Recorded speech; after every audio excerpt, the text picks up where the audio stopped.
pesma za pesmom i dlan od dlan istade veče u jedan san.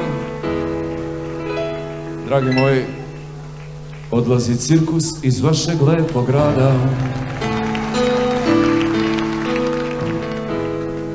Širokim drumom što izlazi na most. Odlazi cirkus i ja se pitam sada, više nego ikad, ko je domaćin, a ko je bio gost. Nestaje cirkus u širokoj ravnici.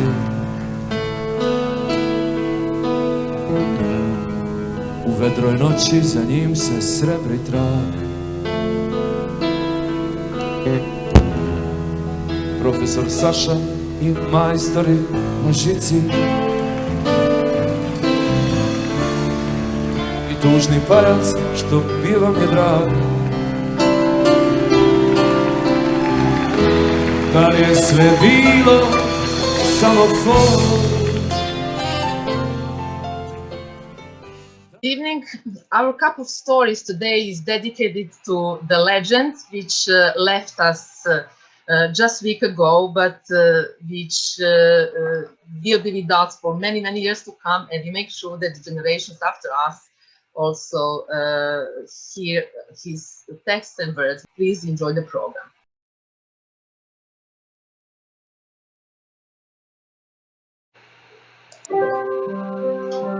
My name is Maya Jordan. I was born in Belgrade, and my love for music led me to become a classical pianist. My other passion is promoting Serbia and Serbian culture, so I joined Serbian Council of Great Britain when it was founded in 2004, and have been an active member ever since. Hello, my name is Miloš Milivojević. I'm from Serbia, Kragujevac. I have been living and studying in London since 2002. I graduated from the Royal Academy of Music.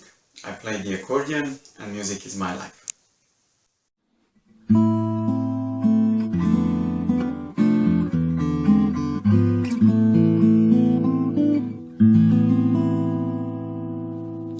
Hello, I'm Branco Stoysin from Novi Sad, Serbia, ex-Yugoslavia, and I came to Britain in the early 90s.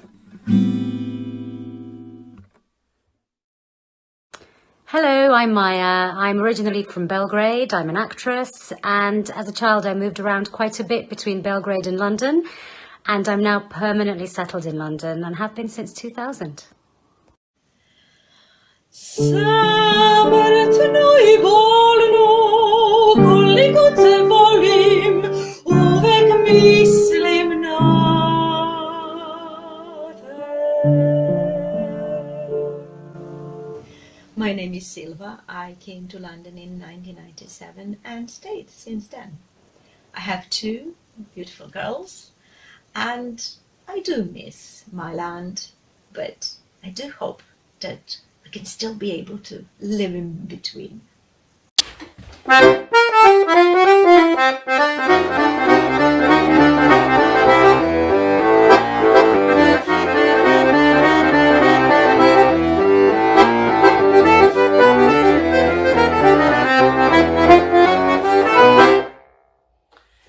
My name is Živorad Nikolić. I come originally from Kragujevac, Serbia, and I've been living in the UK since 2004. So here we are, your host Maya Jordan, myself, and my dear guests. Thank you very much for joining us and spending time with us to talk about things that connect us. One of the things that obviously connects us, we all came from the same part of the world, and either feeling Serbian or Yugoslav, it's more or less the same, I guess. And we all live in England, in Britain since 90s or maybe 2000s. This event is part of the Serbian month in Great Britain, manifestation which is 13th year running, although it is first time running virtually, but obviously very successful. And the topic of this Serbian month is British Serbs. they have produced a catalog introducing our community in Britain from early days when it was just after Second World War up to nowadays. And if you would like to find out more, please visit our website and read about that. But this particular term, British Serbs, hasn't been used before. It is actually relatively new, let's say last 20 years. And I was wondering, do we all feel like British Serbs or maybe not? Myself, I do feel pretty much as a British Serb. And I would say I was equal with both up to one point. Then I went to Belgrade some 10 years ago, and usually as I do, I enter Serbia with the Serbian passport, feeling very patriotic coming to my homeland. And my parents were very kind to offer to take me and my son on holiday to Greece. At the time, we needed visa, Serbs, for Greece. And I was kind of lucky, having British passport at the time and saying, okay, I'm really lucky, I don't need visa, I can use my British passport. And feeling almost like Jason Bourne, choosing which passport I would take to go on holiday, and I chose a British one, and off I go to the airport. But coming to the man to look at my documents, he's asking me how you enter the country. And I'm saying, I entered in my other passport, the British passport. He said, I have to see your British passport. But my British passport, my Serbian passport actually was at home. And I said, but I didn't bring with me. I didn't want to lose it. And he said, but I can't really let you out of the country unless we can see how you enter the country. And obviously I was completely sweating at that moment, and that Jason Bourne story became real at the time. Off I go to the police to talk with them. Can I really get out? No, I can't. Quickly running out, actually telling my parents, you know, I am coming to Corfu. We're supposed to go to Corfu, but maybe not with you today.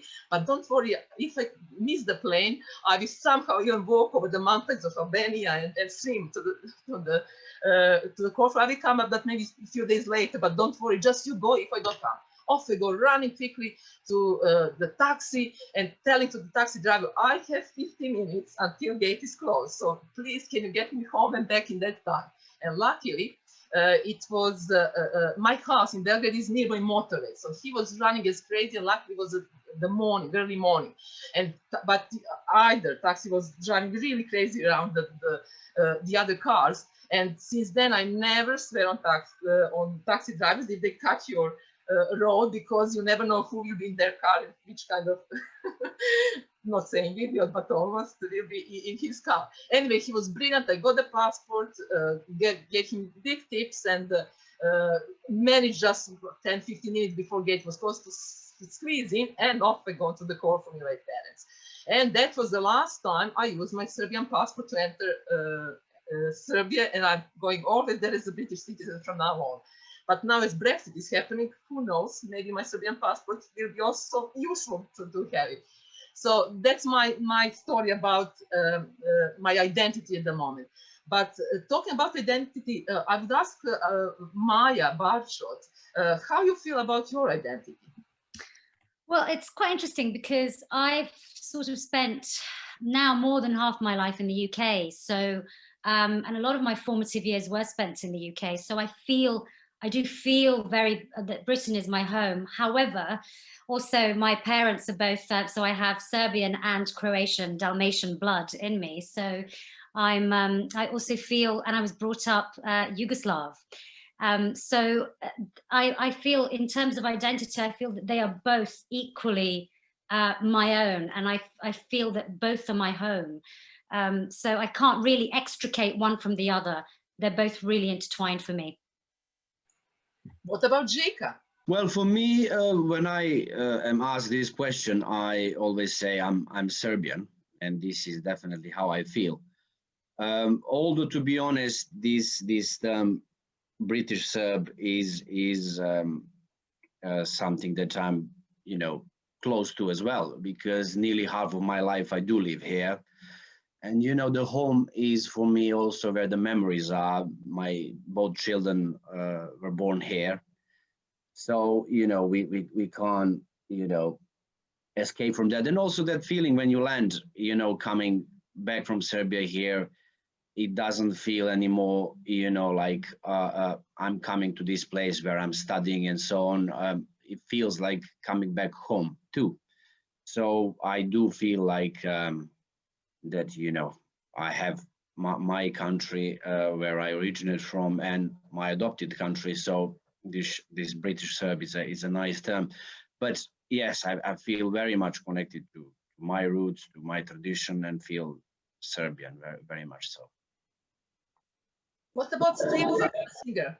I differ from you, of course, because not to just be contra and to say something different. It's just I was 29 when I left Belgrade. I was born in Belgrade. I didn't say that in that introduction. So by that time, I formed all my beautiful memories all my life there. And to be the story to be more difficult, I have other parts in me which come from Montenegro, from my mom, and Herzegovina from my dad. And actually, as Žika said, all the beautiful and memories of happiness and forming your adulthood happened basically in that land that is called the Balkans. So I would say certainly that I'm a Balkan lady, if you can say that. Certainly I've shown that living here for 24 years. I did say my opinion, and I was always full of passion, temperament, so they would recognize me. So let's say I'm a Balkan lady with my roots from Belgrade, deep ingrained where my family is, which I miss really, really much. And Branco Stoysin, how you feel about it? I gathered from everyone, I didn't know. I've been longest here in England. I came really early beginning 90s, and because I am a guitarist, so I've done lots of gigs and everything, and I was so irritated by people always asking me, where do you come from? And when I would say, they would not then tell me about my country, which was really irritating, because how they know? They never been. So I invented a lot of stories, and on the end I just say I'm from Mars, and they would leave me alone. But in the media, when I had a concert, I was called Brazilian, Spanish, Italian, Gypsy, and occasionally Serbian and Yugoslavian. I suppose it's not politically correct to say where we come from. But yeah, I never been home. I realized from all of you that you've been home. I never been home actually back. And I feel lucky because I really remember only beautiful things. So in a way, I don't think I would like to see it, how it has changed to worse. So yeah, call me as you wish. Tears are all dried, so I don't feel any anger, any sadness anymore. Call me British Serb, call me Martian, call me Gypsy, I don't care.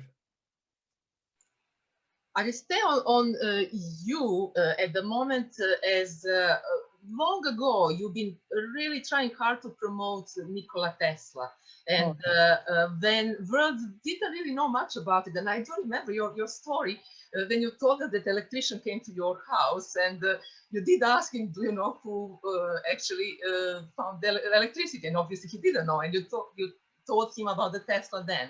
And you have been devoting your music to Tesla long ago. Nowadays, on one day, luckily, the Tesla became really popular. I'm not sure is that because of stock market, because Tesla's stocks are going really high now with the new electric cars and all this. But whatever reason is, it's good news. Let's put that way. But what we really appreciate, maybe we didn't have chance to say all the time, your work on promoting Tesla and trying to show Serbia in the right way, exactly opposite what you've been saying when they're telling us about how our country is and what it is. So I would ask Ivan to put the video which talks about your work and your connection with the Tesla.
It's very impressive work and lots of effort put into this presentation. And thank you, Branco, very much for this and all your hard work. Then we want to present ourselves. This is how we would like to be seen. But when English or British people, foreigners, come to Belgrade or Serbia, they're not really interested in that. And when my husband came first time to Serbia, he seen some different sides, which he probably wanted to hide, but he found them very funny and interesting. So I would ask Ivan to show us the slide, what my husband pictured in his first visit to Belgrade. So it was this old car, which are obviously not used for a long time. And he was keeping saying also, there are people walking in pajamas in Belgrade. So laughing, of course, with my, my homeland. And there we are. This is what he found. Obviously, they found it much more interesting than looking at the sites and anything else. But other question is when they come to England, they are not sure how people see us. And I would ask Maya to tell us a bit more about her experience when she started to study in London and how others seen her then. Yeah, so when I came to study acting at LAMDA in London, I mean, my English was not a problem. I spoke it fluently. I had a good grasp of the language. This was not a problem. But, you know, speaking a language and then kind of acting in the mentality of the people are two quite different things, I realized, because in the way that Serbs are very kind of honest, I would be going up to some of my fellow students in my year and go, oh, in the morning going, oh, hi, you're right, you look a bit pale, or oh, you look very tired. And they were always like, oh, thanks so much. I was like, well, yeah, but you look pretty, you know, you don't look great. And I kind of didn't realize what I was doing. And I was always very directly answering questions and also thinking, you know, a lot of the time in discussions, a lot of people in my year would, you know, before they even said what they meant, there seemed about 1,000 words of apologizing, you know, preemptively, just in case they may offend. And I thought, oh, goodness, I'd get to the point much quicker than that. And then by the end of the year, we were talking amongst ourselves, now we'd all become friends. We were talking about first impressions of people in the year. And they said, they came up to me and they said, well, Maya, we were actually quite terrified of you. And they called me a Bond villain because they said, you know, she would just be kind of sat there in a corner with a cigarette, answering directly to every question, and just quite frankly terrifying us. And I thought, oh, wow. So it was a very, very interesting experience. Yeah.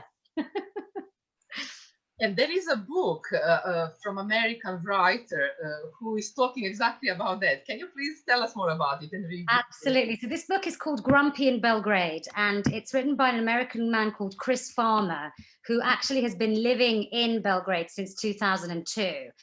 And he has a blog and he's spoken on the radio in Belgrade quite a lot. And then all of the information has been collected into this book. And this is one of the excerpts from it. It's called Honestly Speaking. Back from holiday, you got fat. I never know how to respond to something like that. It seems that people, obsessed as they are with being honest with each other, are happy to tell each other the most outlandishly offensive things in the name of being honest. So they will tell you, you are fat, you look like crap, you are bald, your shoes are ugly, and you smell bad. And that is on a good day. Since when is rudeness forgivable under a flag of honesty? I often hear people say that they are not polite, they are honest with each other.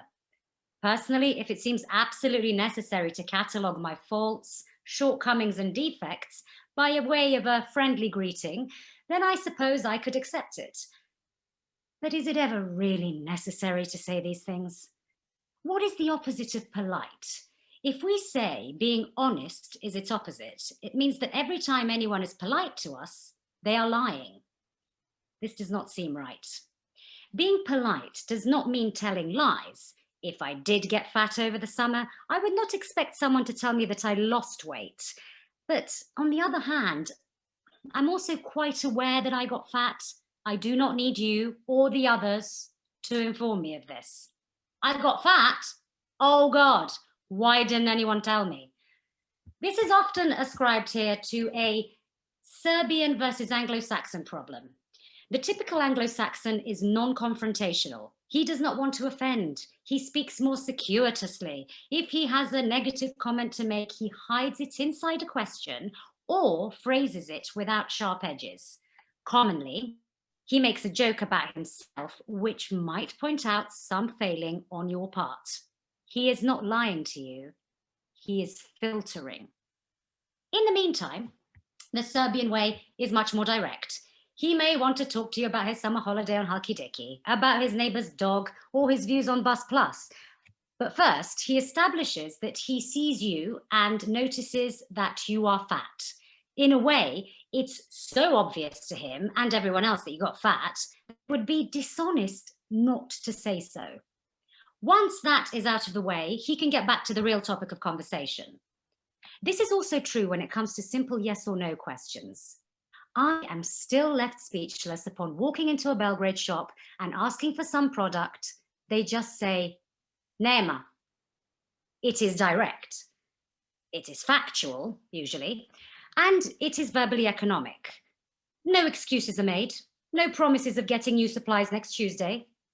Just plain no. The explanation, the reason why something is not there, or the fact that some will be there soon, or that we have many similar products which you might like, are a form of politeness. As a consumer, I like that kind of politeness. Compare. Do you have shoelaces?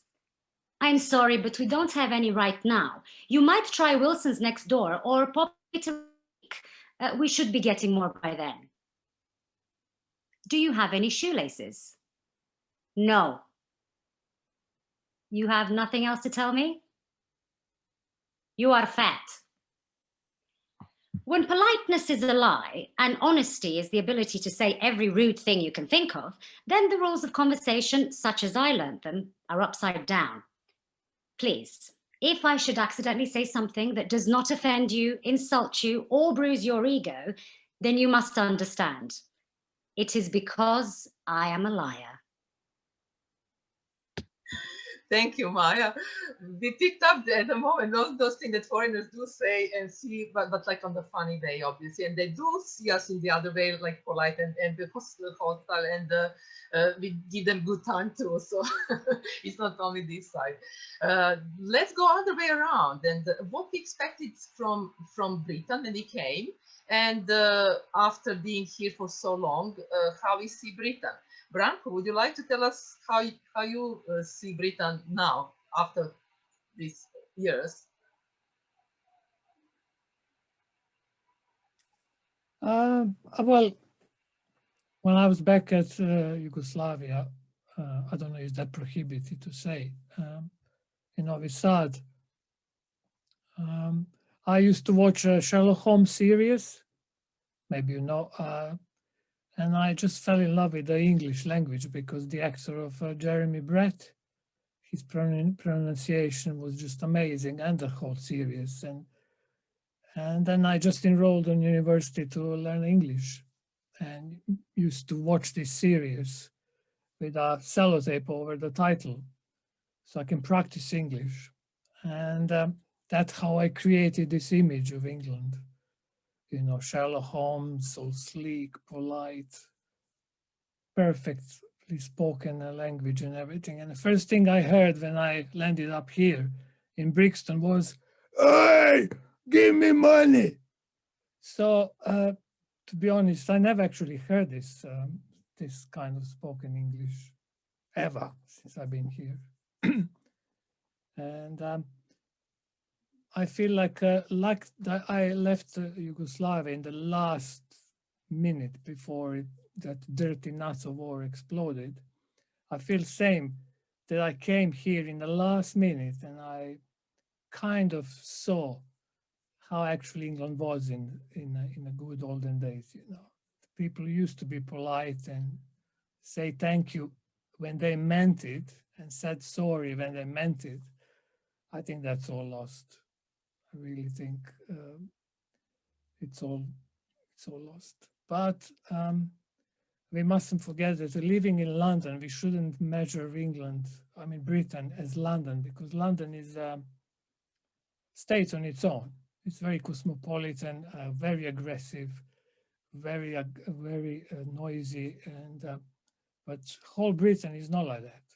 So that's just warning for people who don't know. Yeah. Yes, you are right in many ways there. As I don't live in London, so it's slightly different story here. But British do have this great side, helping people. They are reserved, they are maybe not intervening in your private life, but when you are in need, there they are. I experienced this so many times myself and with the events that I've been organizing. And I would ask Miloš to say something about his story when his accordion broke and what happened then. Good evening, everyone. It's great to see you all. Yes, as I mentioned earlier, I spent exactly half of my life actually in London, and I had a great time. I considered myself very, very lucky to be able to, during my studies, to be able to spend at least 3 or 4 months in Serbia. So I very much, of course, feel Serbian. But after I graduated, as many of us, I did have some problems with immigration, and while I was waiting for indefinite leave to be approved, I wasn't able to leave UK, and I had problem with the instrument. I had only one accordion then, and the instrument was getting used in a way every single day for practicing or for playing. And one of the festivals which helped me during that time was Burton Bradford Festival in Dorset, where I have been playing. You asked him to continue the story later on, and the story is that how people helped him. As you've seen in British, there is the article about it. There is the festival which he's playing every year, and whole village gathered to organize charity events to collect money for his new accordion. So while we are waiting him to come back and maybe tell us the end of the story, I would ask Ivan to give us recording of Miloš and in the workshop there.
It is great to see a part of Miloš's excellent performance as always, how actually making accordion looks like, and all the mastery is not just really on playing the instrument, but also making it to be good, because that makes a difference too.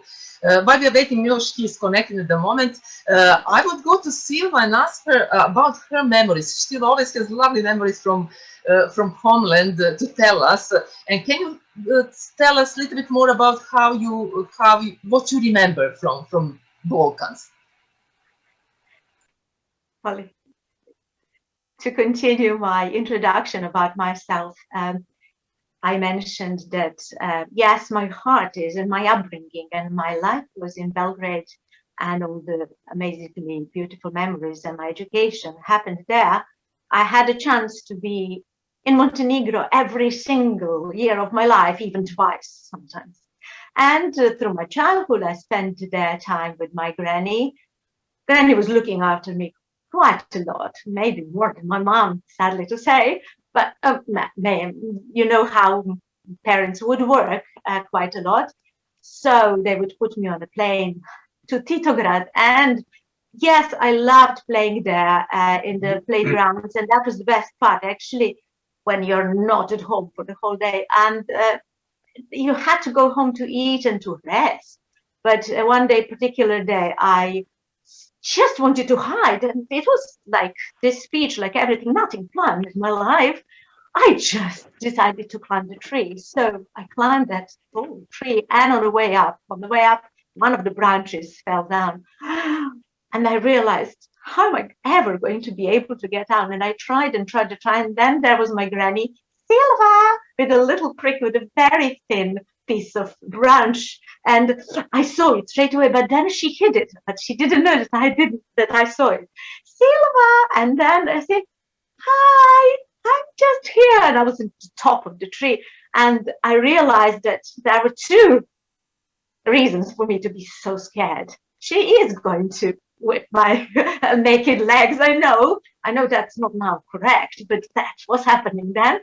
Although I never remember pain from that, but yes. And then again, she was so sweet, and never as Sivi, are you able to just be careful, slowly, nothing will happen. Yes, you're fine. I love you. And it took me a while, but once I fell down, there was friska, as she would say, on my legs. Anyway, it's not only those memories happened there.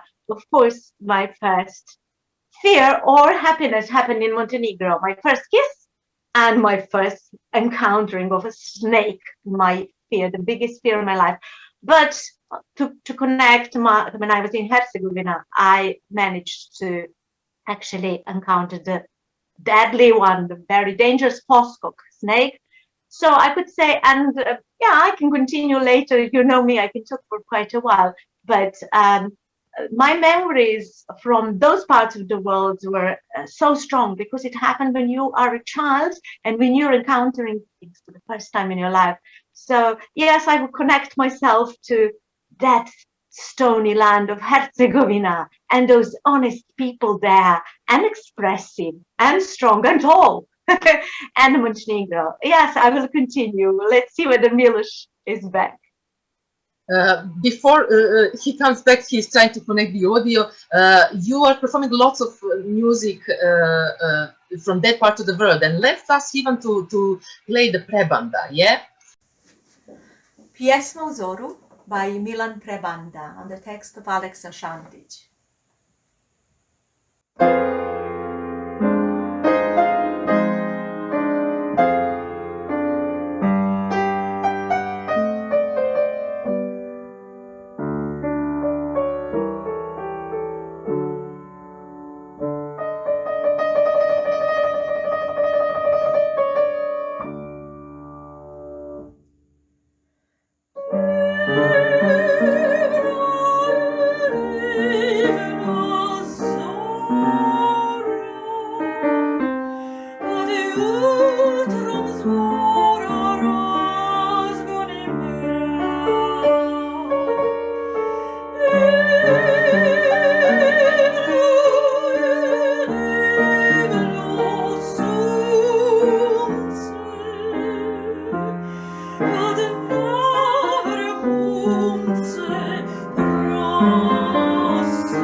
Thank you, Silva. Thank you, Silva, as always, for your Yeah, lovely no, upside comments. down. Lots of clapping behind the screen. Because I have to apologize because I would end on the right-hand side with the very low notes, and I'm still learning how to do this and how to record myself. Sometimes my pupils, when I do this to me. I'm not that very good with technical, but that is a song that I have never performed here. As you know, we always perform through all these years songs from our part of the world, but that was the one that I've never done. So sorry about the mix of the bass and the treble. That is only musicians who spot it, so I will not apologize. But you can have lesson with Miloš. You will see later on why. Talking about memories, what's happened when Princess comes back to her homeland and tries to improve her Serbian? Maya, up to you. So I would like to read a little excerpt from Momo Kapor's book, Magija Beograda, The Magic of Belgrade. He is, for those who don't know him, although I'm sure all of you do, a very famous author and satirist, a wonderful, wonderful writer who also lived in America for a lot of his life as well. But this is what happens when he tries to explain a particular word to some of our royalty. U proleće 1989. u Beogradu je boravila moja stara prijateljica, princeza Jelisaveta Karađorđević. Došla je da poseti grad u kome se rodila. Ljubazno su joj pokazali Beli dvor. Prošetala se perivojima po kojima se igrala dok je bila devojčica. Pomolila se u crkvi za seni svojih predaka. Na njenom crnom slamnatom šeširu širokog oboda sve vreme su venuli crveni božuri koje je ubrala na Kosovu polju. Za razliku od Skorojevića, obogaćenih preko noći, koji se vrate u Beograd iz belog sveta, imaju čitav niz primedbi na sve i svašta, princeza se zaljubila u ovaj grad. Zavolela je, kaže, ljude, ulice, drvorede, našu hranu i način života. Kada smo se upoznali u jesen 1977. u Njujorku, otkrio sam joj tajnu.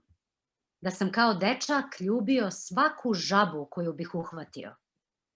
Zašto si ljubio žabe? Za svaki slučaj, kazao sam.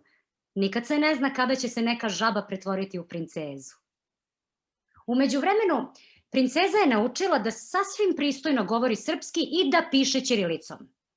Kao i sav otmen svet, ona govori odmereno i tiho.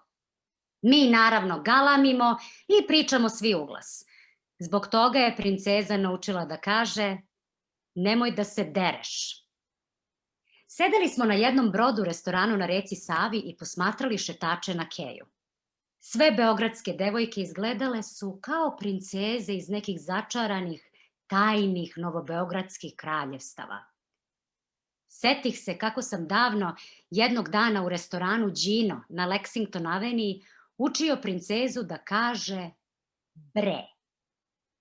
Tada nije znala šta znači ta reč, ukoliko je uopšte reč, a ne rečca. Prvi put te davne godine shvatih koliko je taj troslovni turcizam prisutan u našem svakodnevnom govoru, koliko je višeslojan, nabijen svim mogućim značenjima i varijacijama. Čini mi se da ne možemo da sastavimo rečenicu, a da se u njoj ne nađe makar jedno bre.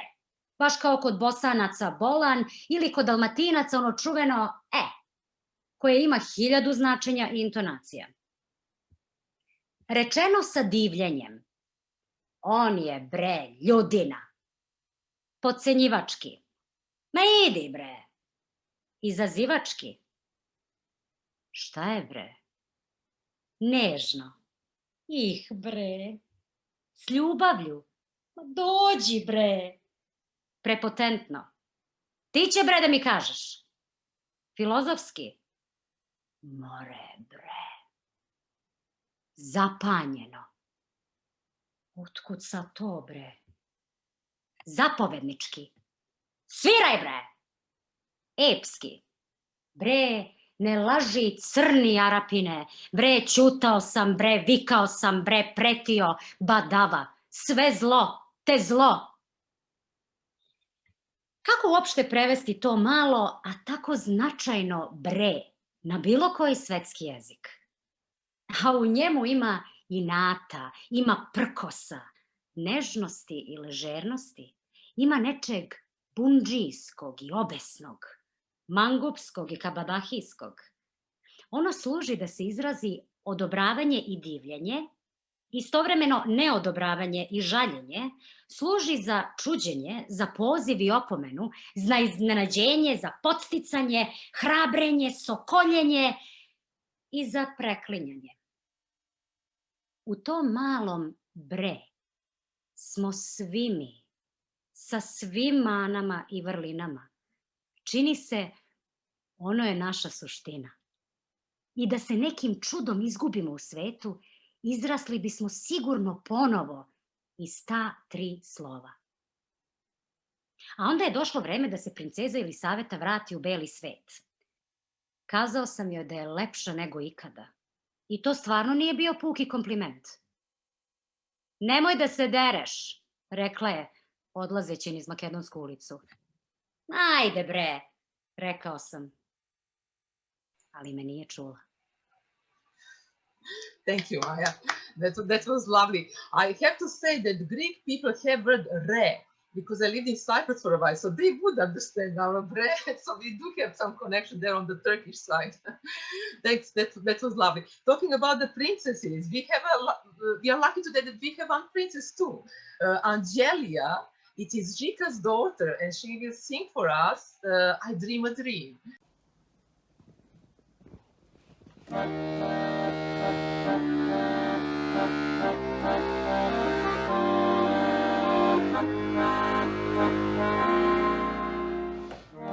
dreamed a dream in time gone by,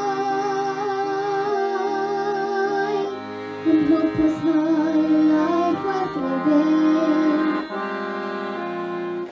I dreamed that love would never die. I dreamed that God would be found again. When I was young and unafraid, when dreams were made and used to extend, there was no ransom to be paid,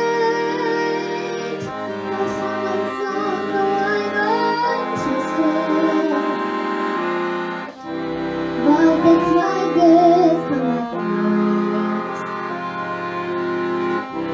with the voices of the thunder, as they tell you about the as they turn your dream to shade.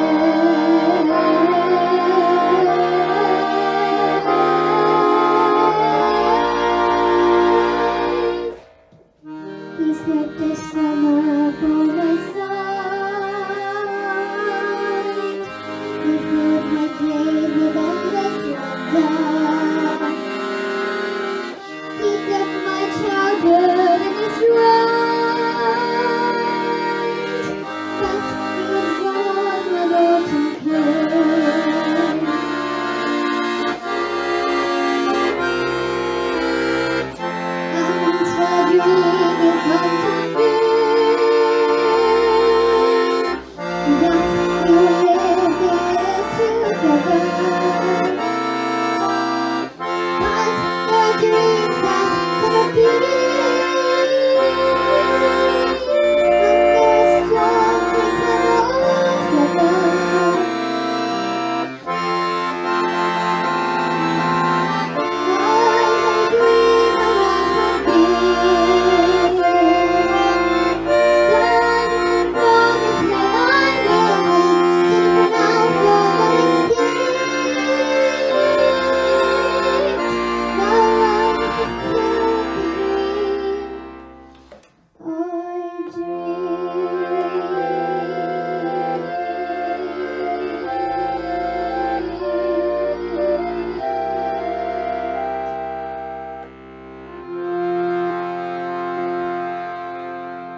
Thank you, Angelia. Well done, and thank you for joining us. So we just have to make sure that Žika teach you proper Serbian with words bre, and there is a new princess coming up in British Serbian community. Thank you very much for these lovely words. Now we can connect with these words very much. This, like saying, I had a dream my life would be so different from this hell I'm living. So unfortunately, this pandemic changed our lives quite a lot. And talking about musicians, because we are all artists, not just musicians, we have been really struck hard with this pandemic. So luckily we do have technology, but we have to admit it's not the same. How our British Chancellor said at one point that he was suggesting that struggling musicians and others, art workers, they should retrain and get a new job. So obviously I am heading toward be changing the job, hopefully not, but becoming presenter, maybe on BBC one day, you never know, maybe new career. But I have to show you what Miloš has done, one-man band. And if Chancellor speaks Serbian, he would call us probably otpisani, I guess. For those which don't know who are otpisani, it's a famous series, it means written off, illegal guys during the occupation of Germany during the Second World War. But we have the next one, which is called povratak otpisani. So we will definitely not feel written off, but we will return because you have to see what Miloš can do, one-man band.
Well done, how impressive that was.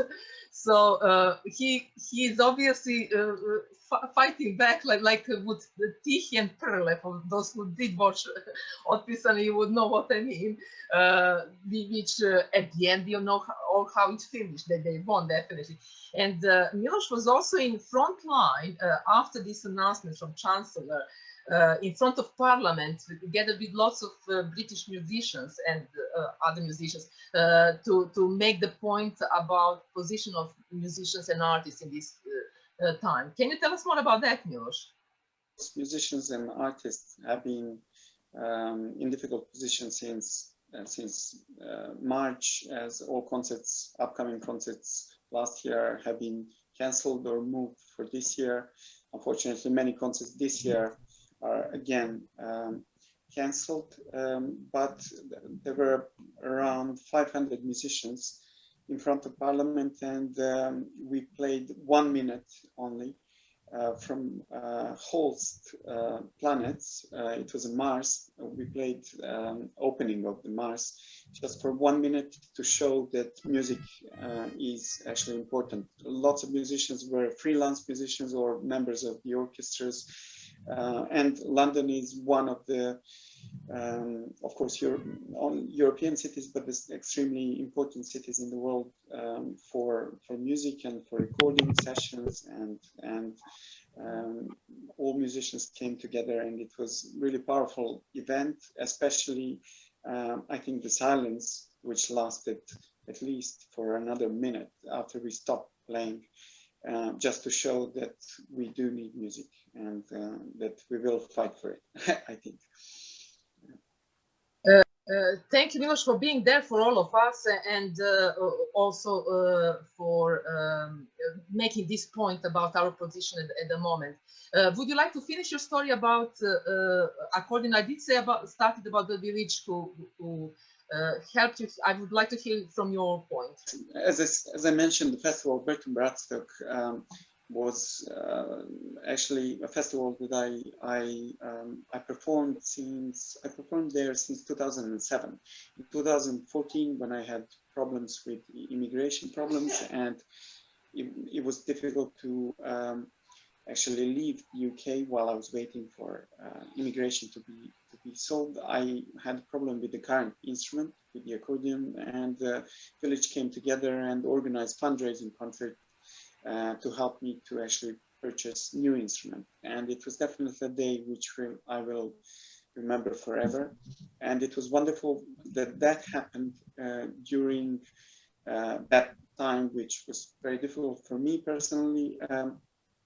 But also it was even more wonderful that it happened in a country which isn't my home country and my country of birth, and it was very, very special. And as I said, it will stay in my memory forever. And I'm very grateful to people of Bertolt Brettstock, and also to many friends who were extremely supportive during that. Yeah, the people do appreciate music in this country, really. And in contrast, I have a story from Žika. He had one correspondence with the Serbian owner of the restaurant in Canada. Can you tell us a little bit about that? This is actually Maya. Well, I found it very funny, but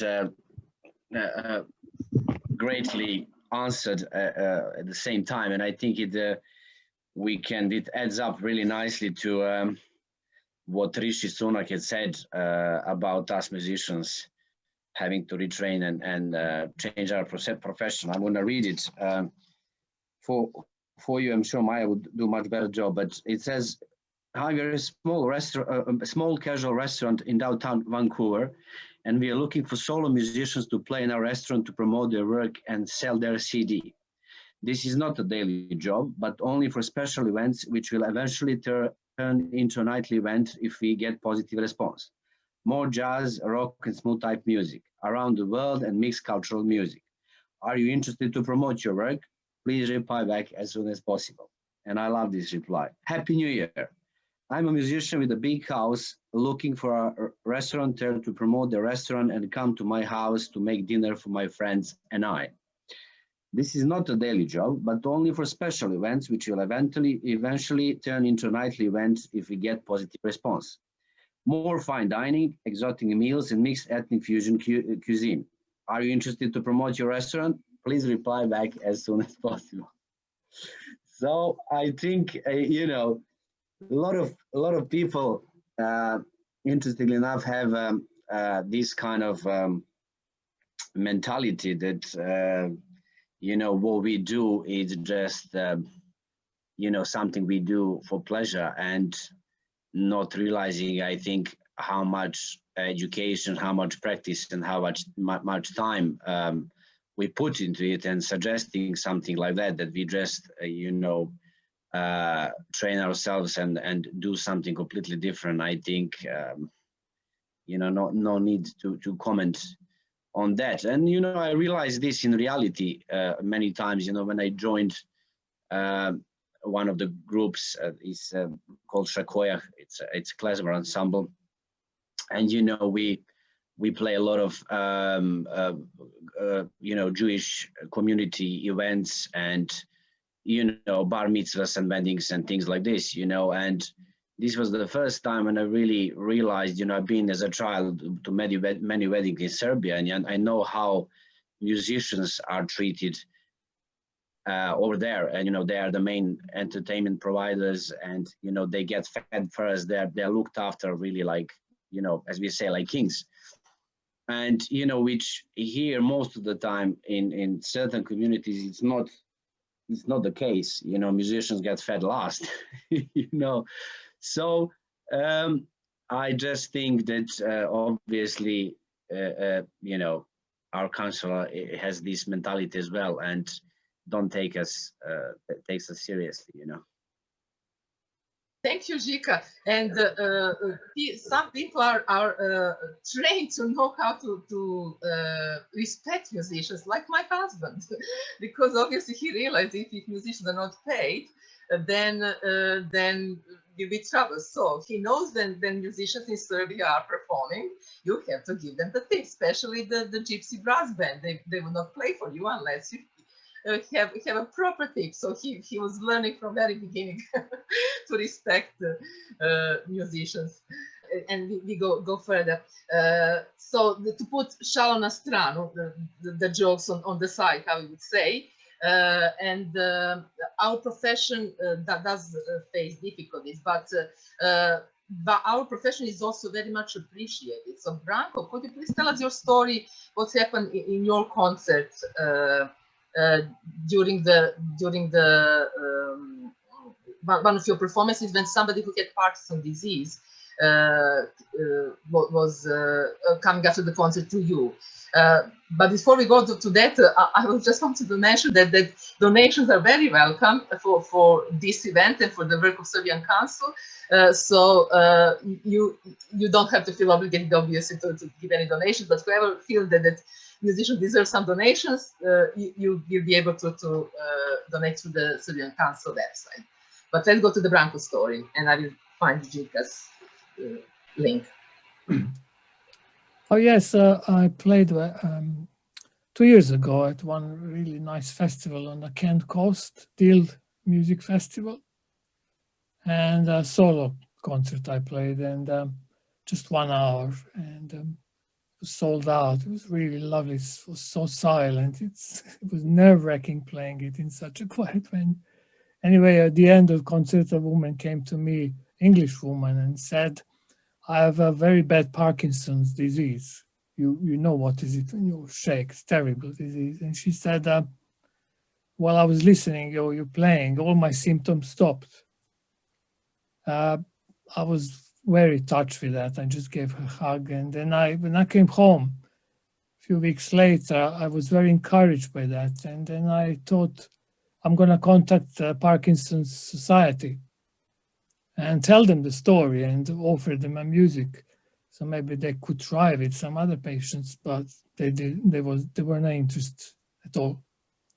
I want just to add, everyone says this, oh yeah, music is so important. Without music, we can't live, music, do this and that. Most today's music, especially popular one that flourishes everywhere, it's poisoned everywhere, will actually give you Parkinson's disease, not cure it. So that should be beared in mind. Yes, yeah, I agree. The music really may make the true difference, used a lot in the therapy. So thank you for sharing this experience with us. Ivan Silva wants to say something. I would like to add to that, to Branco's 2 points to Branco's stories, and to the first thing that he was mentioning Brixton. I lived in Brixton for 18 years, mentioning how the people differ from all around the country. I had an opportunity, luckily, to travel quite a lot. I might speak about it later, but what I wanted to say that through that opportunity, I heard lots and lots of posh and old people from 1910, 1920, because I was traveling with a group of ball balladeers all around Britain, and I heard their stories and actually their expressions of love and appreciation of our music. And my heart, how important musicians are, this is the example that when I was singing in hospices, people who wouldn't move, who wouldn't be able to sing or speak, they would clap with me, with Shano Dusho, Shano Mori. They would try to clap in those Macedonian rhythms, and that would move my heart, and would come to me in those old people homes, come to me later to say how they traveled all around Yugoslavia, what a beautiful country that was.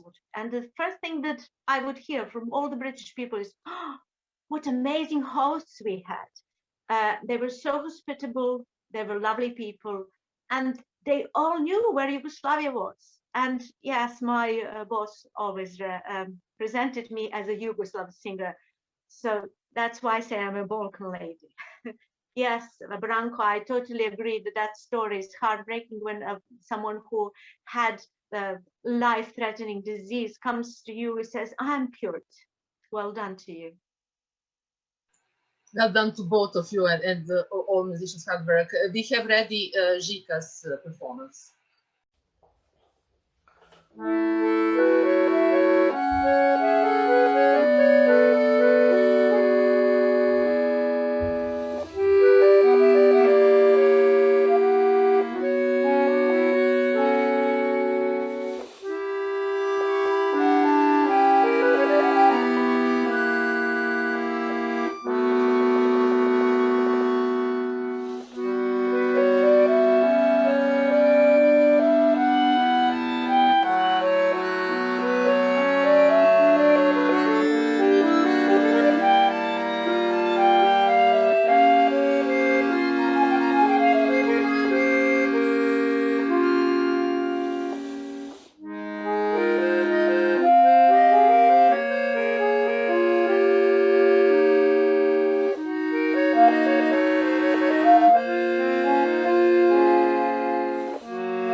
Thank you, Žika, for such a lovely performance, clapping behind you.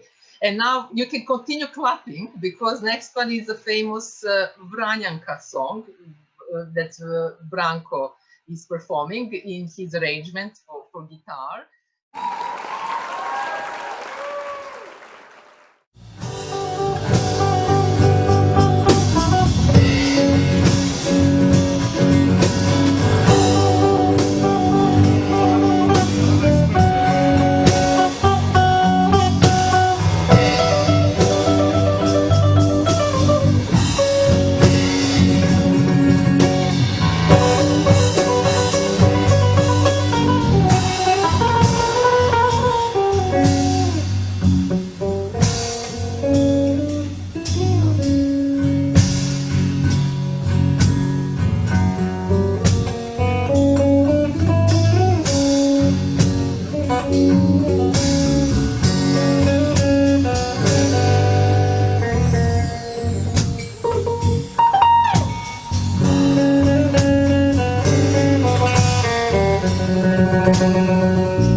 bravo, Branco, those were the days. Now, obviously, we haven't heard it live performances for a long time.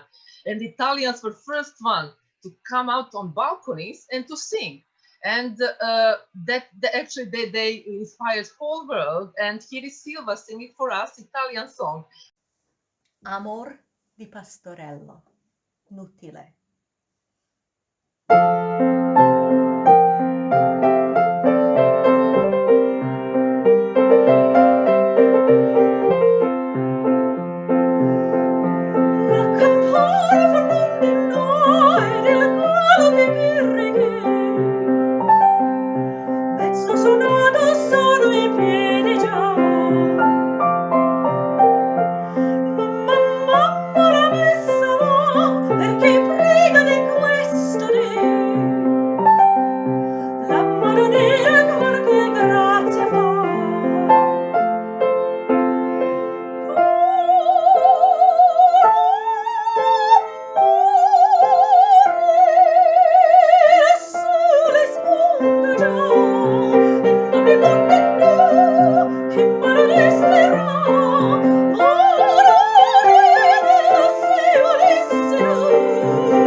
Cheers, Silva, in Italian style, definitely.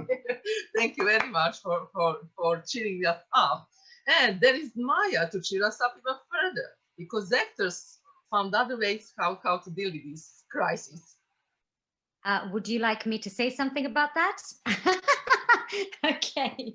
So when the pandemic started, when we all got locked down, I had a nice little chat with my friend, Svetlana Dimtovic, who I would like to introduce here.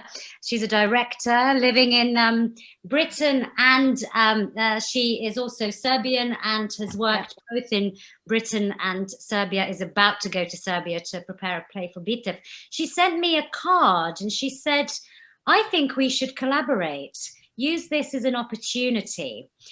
And I thought, all right, let's do something. And then we kind of brainstormed and thought, well, shall we do some texts that already exist, or would it be better to write something? And we thought, all right, let's write something. And I thought, all right, let's think of some sort of character. And we kind of brainstormed again, thought, okay, what kind of character can we have? Let's have someone, what does this person want to do in this particular moment? So the idea of Debbie was born. The character of Debs was born, who is a housewife with 3 children, locked in her house with her husband, who is probably a plumber. I think he's definitely a sort of sole trader. And but the thing about Debbie is that she wants to go to space. She's had enough of this pandemic planet and she wants to get out of here. So she's trying to kind of find ways of doing that. And she comes up with the most imaginative strategies that she tries to implement to get money, to get training, etc. And Svetlana has also been, over the years, has also worked a lot with regards to putting information on digital platforms. And so this was really a perfect example to kind of try and experiment with this. So I sort of started recording from my kitchen and then progressed into my living room. In the end, I did stuff outdoors as well. And that's how Debs was born. Svetlana, I'd love to leave it with you just for a little bit to say a few words, if you will. Well, yes. Hi, everyone. This is really weird. Welcome to my home, to my tropics up in Scotland. You can see my plants. Maya and I are really quite similar because I came to live in the UK when I was 11. So my experience is very mixed. And I always think of a really famous quote from Elaine Page. You know, there she was collaborating with Andrew Lloyd Webber, and they said, how does it feel to be this massive musical star of the 80s? You know, you're so well known. And I think it was Andrew Lloyd Webber who chipped in and said, you can take the girl out of Barnet, but you can't take Barnet out of the girl. And I've been listening to everyone talk about whether we're British Serbs, whether we're Serbian Brits, what are we? And I think for me, unfortunately, it's the good and the bad. You can take the girl out of Belgrade, but you really can't take Belgrade out of the girl. So Maya and I started to do this thing with Debbie because I think the connection for us is quite a British sense of humor. It's that thing that certainly when we were younger, it was really popular for people in Belgrade to watch Monty Python, to watch Only Fools and Horses, this very, very sort of British absurdism, off-the-wall humor. And Debs is going up. She's going all the way up to space because she can't, that's the only real escape, is to put yourself forward as an astronaut and get out of here. And it's just, we've had such tremendous fun because we would just do it. Maya would write it. We would sort of chat on Zoom or whatever, and we would just do it and it would be up. And then suddenly people were howling with laughter and telling us that they were finding it funny. So we set up, my company is called Merchant Culture. We set up a YouTube channel, which I'd never done before because I thought, well, let people laugh. I mean, what else is there to do apart from bake, laugh, make music, and make this theatre that really isn't theatre right now because everything's closed. So that's how it came about.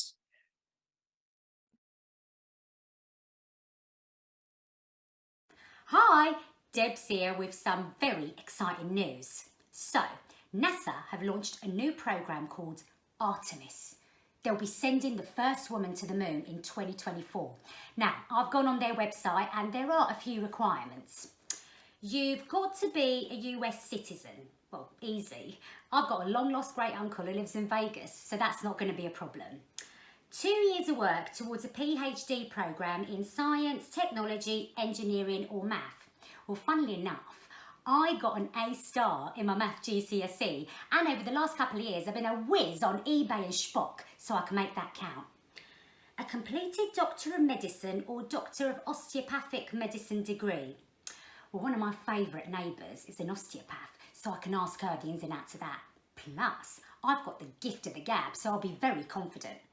I may even be able to get myself a little fake diploma online with my IT skills.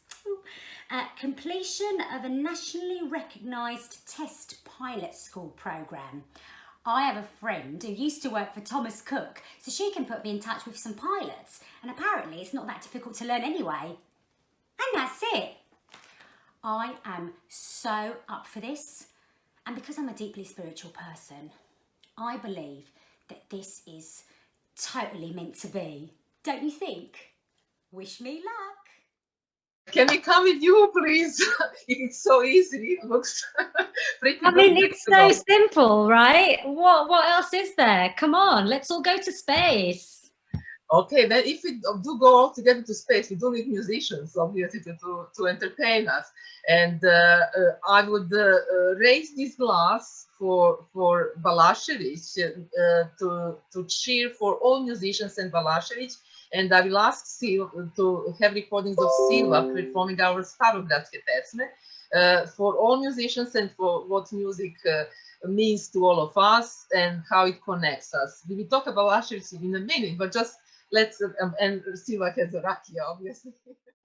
Doneste mi ruina vina, hoću priče da se setim, baš na ovom divnom mestu, gde ugledah oči njene.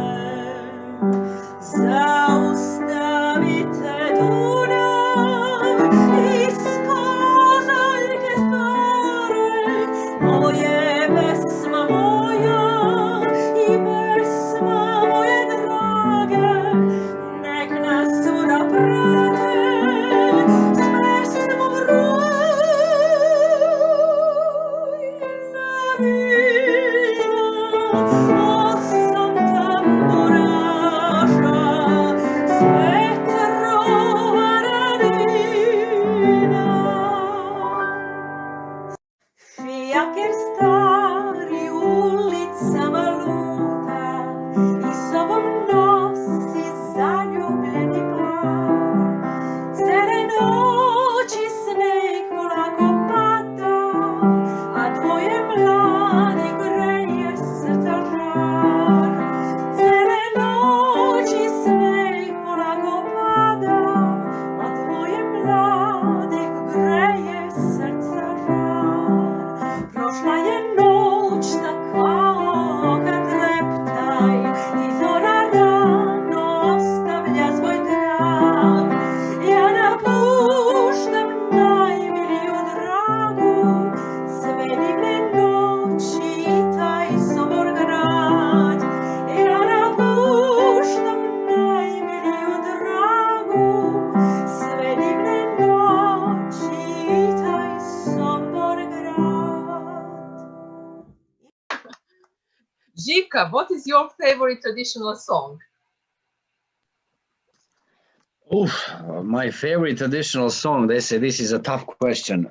There's so many beautiful songs there, but definitely Zaidi Zaidi, a Macedonian traditional one, is a beautiful one that I think you're gonna hear very soon.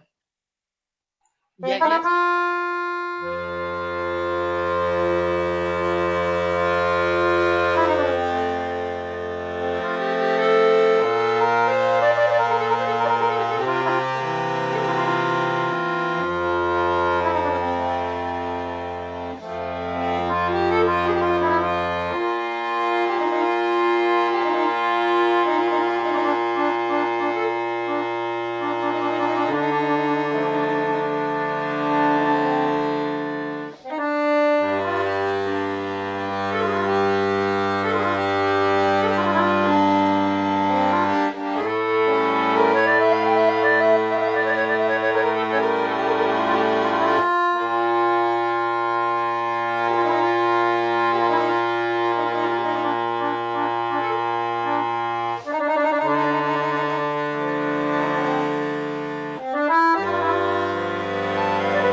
Thank you very much for all this.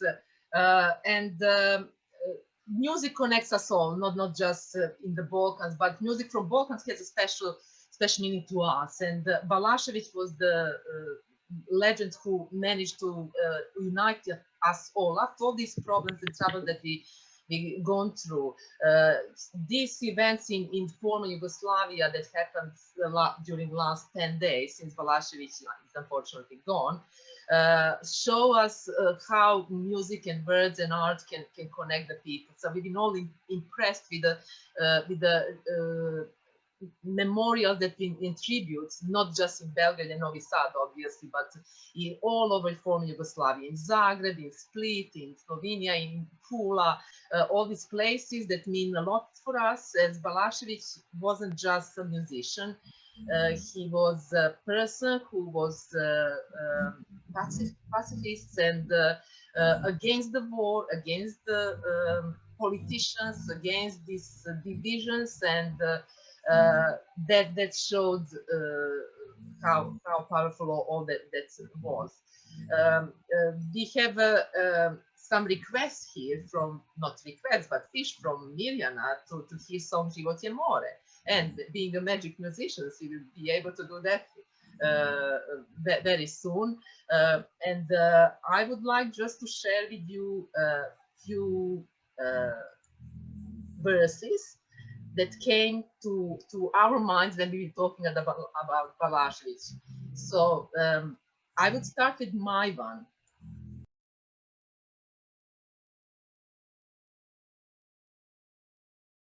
Svirajte mi, jesen stiže, dunjo moja, al polako, da mi ne bi koja reč promakla.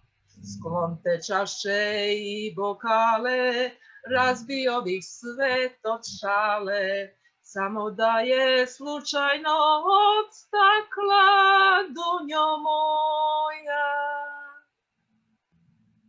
Žika. Voliš jednom u životu, sad bogatu il sirotu, to ne bira pamet, nego srce. Branko. Al se nekad dobro je lo. Yes, and Maya. O daj okreni, taj ring i špil u mojoj glavi, to ne zna niko, samo ti. Bez tebe drveni konjići tužno stoje. Miloš. Sustajem, odustajem, pritiska me kao pegla. Javi se, pojavi se, dodaj svetu malo legla. Nekad si me čudila, od danas i mi tako legla. Dodaj malo ludila, dodaj svetu malo legla. Silva. Lome me vali, nose me struje, oseka sreće, a tuge plima. Šiba me nebo bičem oluje, ali još se ne dam i još me ima.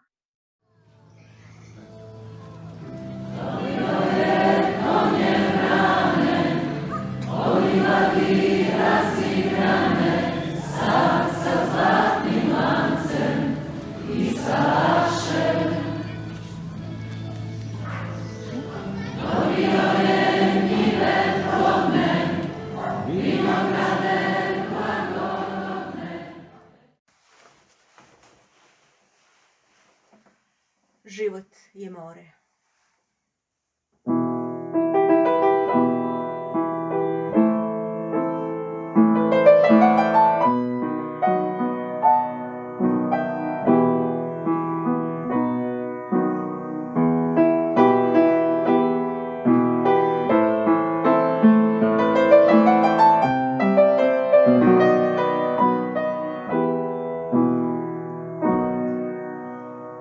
Život je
život je more,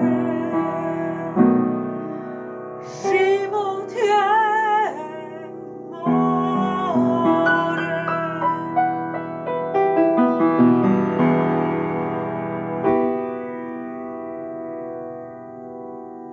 Ćao Đole.